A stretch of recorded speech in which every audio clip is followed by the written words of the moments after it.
Hi, we're the Black Veil Brides, and you are watching APTV. We're here with the Black Veil Brides. We just had the listening party for your new record. You guys surprised a bunch of fans and had them The greatest of surprises. It was one that everyone knows about. We gave them a bunch of these TV bloopers, practical jokes. Some of these things for everybody. I'm very happy. You guys have, the fans are so important to a band like yourselves. Tell us a little bit about how much the fans mean to you and bringing them in here and hearing their feedback on the record and what that kind of means to you guys. Well, this is the second record in a row that we've done this. Any band or artist, your jumping off point with making an album is always that you want to, and I don't care who you are, you want to please the audience that, gives you a chance to have a career. Ultimately, you're making art for yourself and you're not pandering, but the great goal that everyone has is hopefully our fans really enjoy this.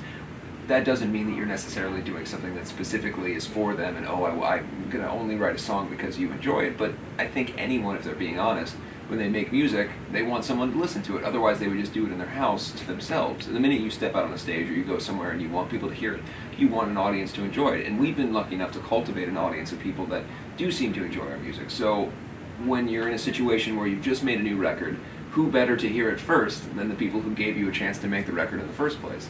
So for us, it's kind of a no-brainer that now, because we've been given the opportunity through Universal and everything to have this room where people can hear the songs, before any, publication hears it, before anybody hears it, the fans get to hear it first. And apart from our families and us, those are the only people now who have heard the album. And they're our toughest critics, too. They'll tell us exactly what they think, They told us what they thought about it, what they liked, what they didn't like, or whatever, and what their favorite songs were. And when they listen to the albums, they can see our influences in it as well, that we always represent. So. And that you need more violins. Apparently, cowbell, more cowbell. We have cowbell in this record. More cowbell seemed to be the number one like thing that when we came in. I don't think it needs it, but it's, you gotta listen to the fans. I don't even know if that guy knows what that would sound like, because it would just sound like a click track, the whole song. Every song. You mentioned Metallica, Mötley Crüe, MC5, New York Dolls, The Cult, and then obviously you work this new record with Bob Rock, who produced some of those great records. What was that experience like for you guys, working with someone like Bob, who had, had his hand in so many records that influenced you guys? It was surreal at first, just even being in a room with him, just seeing how he works and knowing, like, growing up with these albums that, knowing he was behind the helm and all that, and even growing up watching documentaries and making of the albums and everything. It's just like being in that, in that same room with him, and on that end of it was surreal. But it was really comfortable working with him. We realized that he had a lot of great ideas. We all gelled really well together. So it was cool. Yeah, I think, like I was telling you earlier, he's a Canadian who lives in Hawaii. Like, there couldn't be. He's the sweetest musician. Laid back, really laid back. Yeah.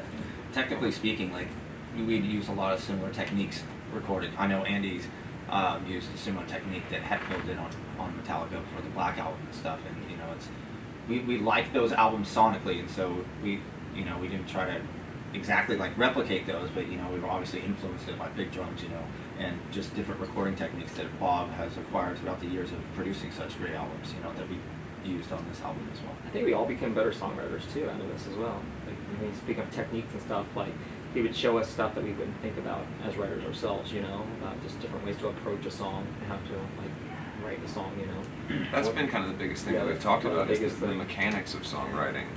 We spent months in a rehearsal space with Bob, working on just the beginning stages of songs, some of which made the record, some of which were just kind of jam sessions or whatever, but that's something that we'd never had the opportunity to do before, and his process is so specific and so interesting, and we all kind of got wrapped up in it and really enjoyed the process of, you're literally doing a song from scratch, you're with your friends in an element of making music, and I think that the record as a whole shows the level of camaraderie and fun that we were having while making the album, because it's impossible when you're with a group of people that you've been playing music with for the last half a decade, if you're all sitting around finally making music together and it doesn't feel rushed and it doesn't feel like, oh, we've got to push this out, the vibe is just going to be better. So I think that the album has that, though yes, a lot of the tone is darker than our previous record.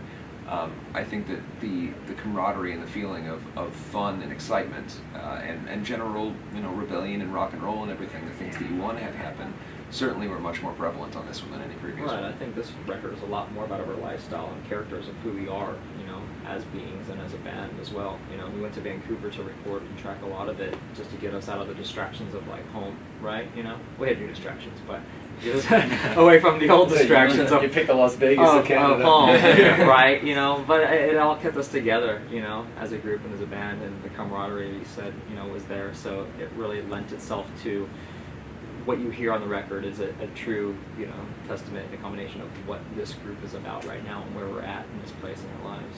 No, I would certainly say that Bob was hugely instrumental in pushing all of us to advance ourselves. I mean, I think even just listening to, I don't think anyone could argue that these are Jake's best solos that he's ever done. And I think in a lot of ways, not to say that it isn't because he's talented, but because I think that the environment that we're in, everybody wanted to push themselves. And I'm hearing stuff in his work that I think is brilliant on a level that maybe none of us could have even thought to achieve years ago. And then with me vocally, I tried my best to push myself and to sing things I didn't even think of singing, or in ranges that I didn't want to go into before for fear of it not sounding great. But just the vibe was right for us to push ourselves, I think. If each of you had the opportunity to go into the album listening party as a fan, like these fans got to today, which album throughout history would you wish you got to sit in this room and listen to and meet the band? I don't know, man. Dude, I already know mine. I'll just start. Appetite for Destruction right away. Boom. Done and done.